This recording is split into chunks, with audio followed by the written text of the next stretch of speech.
All right. What's going on, everybody? And welcome back to the Occult Gaming channel with me, your host, Bella. Right, and welcome back to some Legacy of Kain news. We did a little story yesterday, I think I published it this morning, regarding the trailer, the official trailer on Sony's State of Play for the Legacy of Kain 1 and 2 remasters. So today I visited the PlayStation blog after I purchased the game for pre-order. I'll show you guys that right here. I did a pre-order on PlayStation 5 and Steam, so you guys can do that as well. Support the game, let them know we're interested. Those are available, and I do have the links. I will have them on this video, and I have them on the last video I posted.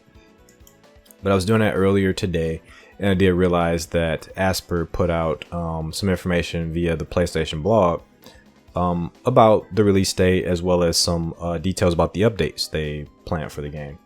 So I wanted to go through that with you guys, just give you guys a bit more detail about what we can expect from the upcoming release on December 10th. We do have information right here, including the fact that this is the 25th year anniversary of Legacy of Kain Soul Reaver. So we do have that. And to commemorate the 25th anniversary, they have the announcement for the Legacy of Kain Soul Reaver 1 and 2 Remastered. I think it might even be the 30th anniversary of Blood Omen, because I think Blood Omen was initially released in '94. I could be wrong about that. It could be '95, but that's kind of on the back of my mind as well. But starting here, they're mentioning their work on the Tomb Raider 1 through 3 remaster and how they brought that to modern hardware. They're going to do the same thing with this new game here, and they have this video of the pillars. So they also mentioned their goals. I do like this. They have an engineering goal to enhance the performance with pixel perfect preservation. So this is actually what this is it's not just penning new graphics over what already exists. This is actually them taking the old engine and working in the old engine with new designers, engineers to recreate what was done before. So it is definitely a remaster in every sense of the word. And we're going to get some more details here. So they mentioned here that thankfully Crystal Dynamics was able to provide them with the source code. So they started off with the original engine and the complete set of assets, which gave them the foundation to recreate the puzzles, boss fights, and combat. So the goal here is to have the same balance and feel as the original, but the question is, how perfect were they able to get that? So I never played the Tomb Raider 1 through 3 remasters, but you guys can maybe weigh in on that with your comments on if those 3 games were perfectly remastered, or if there was a little bit of jank, or if the games felt even better than the older games. So let me know about that, because I haven't played those yet. And they do mention here about the environmental storytelling and mechanics from the older games.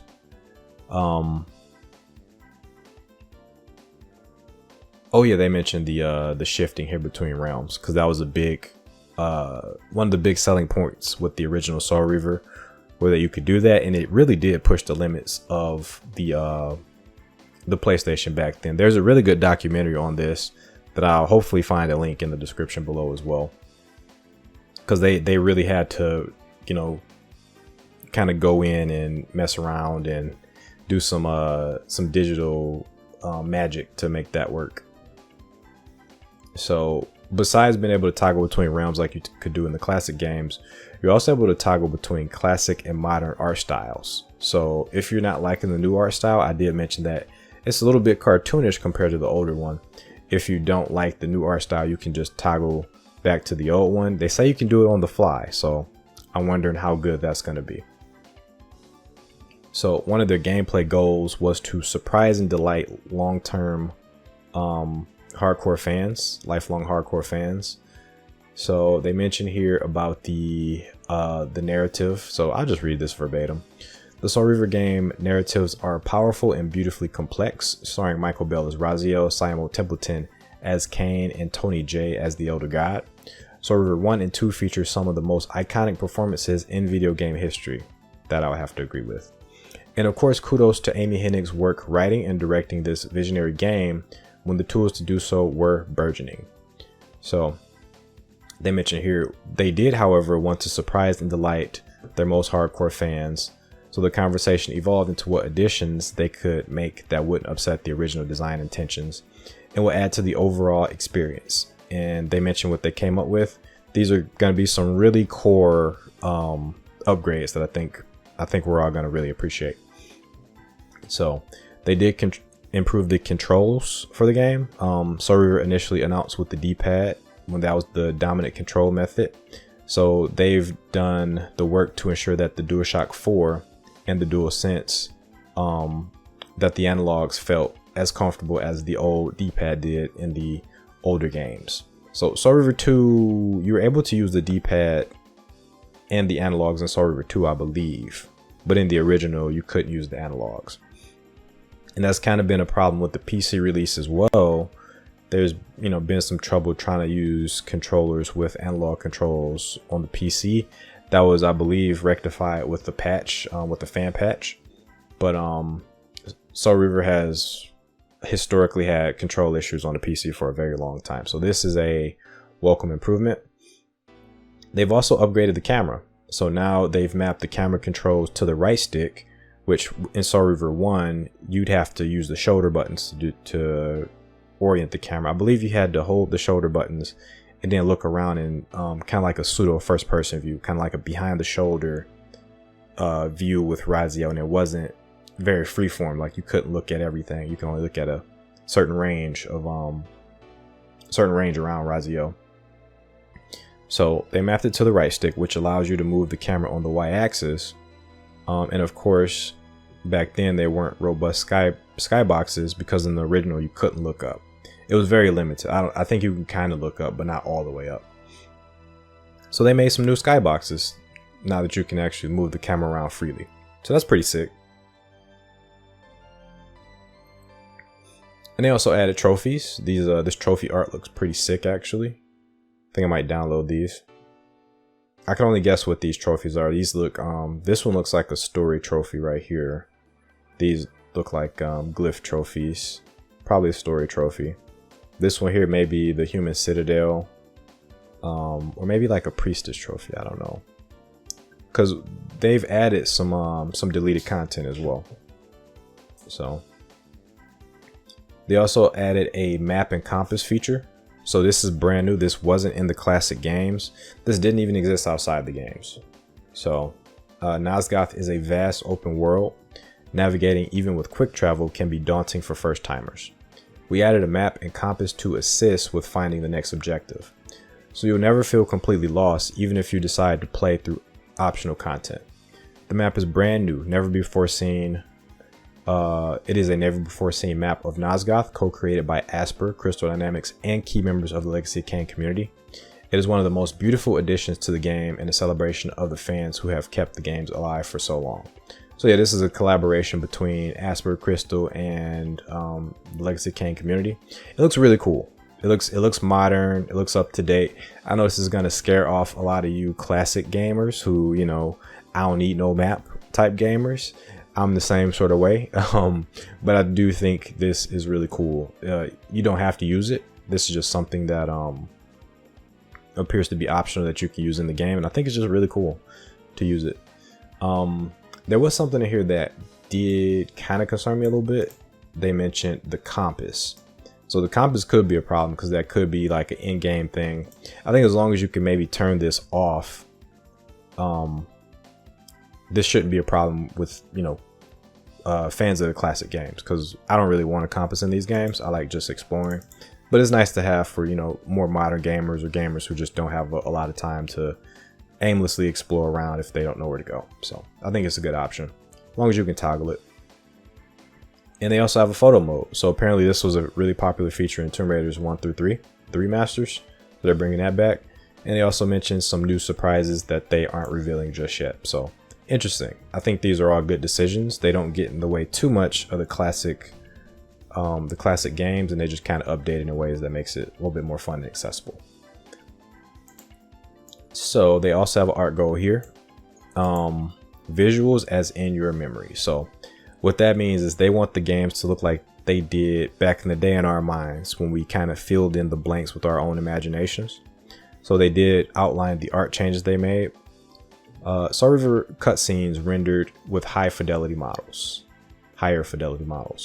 Source code does not always have the assets to render cutscenes with newer assets.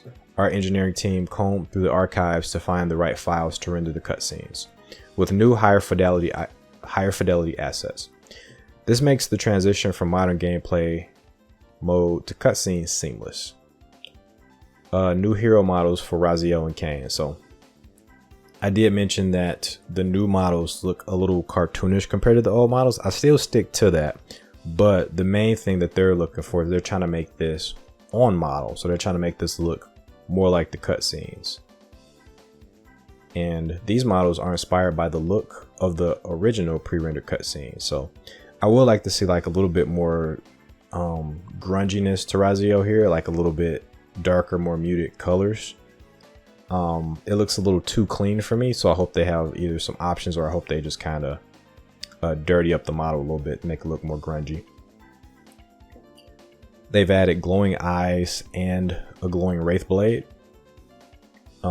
taking advantage of the lighting. So you can kind of see it here. Raziel's eyes before were kind of just, you know, just painted on, kind of like a dull white, but now they glow. I wonder if they change color based on what color your wraith blade is. They've added real-time shadows. They've added new boss and enemy models. So you saw some of those in the trailer. You saw a little bit of Melchiah, and I think did Zephon pop up a little bit in the trailer? I can't remember. And this one's really big because the original game didn't get to have this in it. It was one of those cut features, but they're going to add the day and night cycle that was also in the original Blood Omen. So I think this is really cool, and they're going to do this to increase, to add mood and atmosphere to the game. So I think this is a really good decision. This is going to really hype up the classic fans, I know, because this is one of those features like they've, you know, really kind of been pushing for in like all the games. So this is really cool. This is really cool. So this is going to like change the game up pretty drastically, I think. And as you can see here with Melchiah, you see the graphics toggle real time. So I think that's super cool too. I'm just trying to see like if there's more animation to Melchiah's walk cycle. It looks like there might be just a little bit of extra animation here. All right, and the pre-orders are available.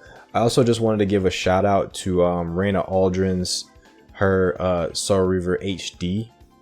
I definitely don't want to forget about all the hard work that she did on that one, because that's still a very phenomenal way of playing Soul Reaver right now. Because Soul Reaver, I believe, is back on the Steam shop, and it's on the Good Old Games shop. So I definitely just wanted to leave a shout out to Raina in the Nosgoth News Network. They also reported on this, so I want you guys to check out their channel as well. Make sure to give them some support, and support Raina's work, because she did a phenomenal job. I actually think, you know, not to crap all over this, because this is really good work they're doing here, but I think her HD update looks better than this, looks even better than this, because it's a bit cartoonish, but hers is more in line with the Dreamcast release of the original Soul Reaver. So I want to play that before this comes out, just to kind of, you know, support her and all the hard work she did. Also wanted to mention this here, the announced trailer for the Nintendo Switch. This is also up. So the game will be on the Switch as well, also on December 10th. So if you guys have a Switch and you want to play this on the go, you can do it with the Switch. You can do it with the Steam Deck as well. So that's about that. I also wanted to briefly touch upon the graphic novel smashing through its Kickstarter $1 million milestone. This happened a whole month ago, but I've been so busy I haven't gotten to cover it yet. I just wanted to kind of give a shout out and mention that in case you guys didn't know about it. And I didn't get to do some of the earlier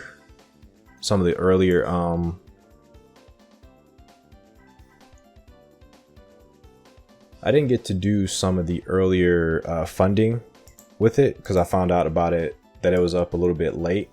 But I did get the hardcover. I didn't get. They had like a version where you got like all 3 hardcovers, like a a pledge where you can get all 3. But I missed that one, unfortunately, because I really wanted that one. But I did get the this hardcover. I kind of want this variant, the initial variant, but that's not available anymore because you had to be like an early backer to get that one, which I would have been, but I wasn't keeping up with it like I should have. But yeah, just wanted to mention that as well. So that's going to be it for Legacy of Kain today. Hopefully you guys are up to date with everything now. Hopefully you guys are ready and about to pre-order the game, support it. Let me know if you guys are excited about the release. Let me know if you guys have any reservations about what's to come. And let me know if you guys are excited about future Legacy of Kain news. Because with this now, if you guys aren't into remaster culture, if the interest in this is high enough, we might even get a new game. And I think the way everything's coming together, the way a lot of the older bit players are being more active with the series, I think we might, there's a small chance we could see a revival of Dark Prophecy. So it's not a high chance, but there's a chance. There's a chance we could really see like the conclusion of the series. So in a conclusion to the series in the way that the fans want to see, not something completely divorced from what the series is. So I'm actually pretty excited about that. So I'm looking to support in every way I can. And the fact that, we're mentioning Amy Hennig here is actually pretty big. It's actually a pretty big deal. So I'm thinking she might get involved pretty soon, which is really good news. So if any of you guys are fanatics, let me know. Go ahead and chime in down below. But I want you guys to take care of yourselves and your loved ones. But till next time, everybody, peace.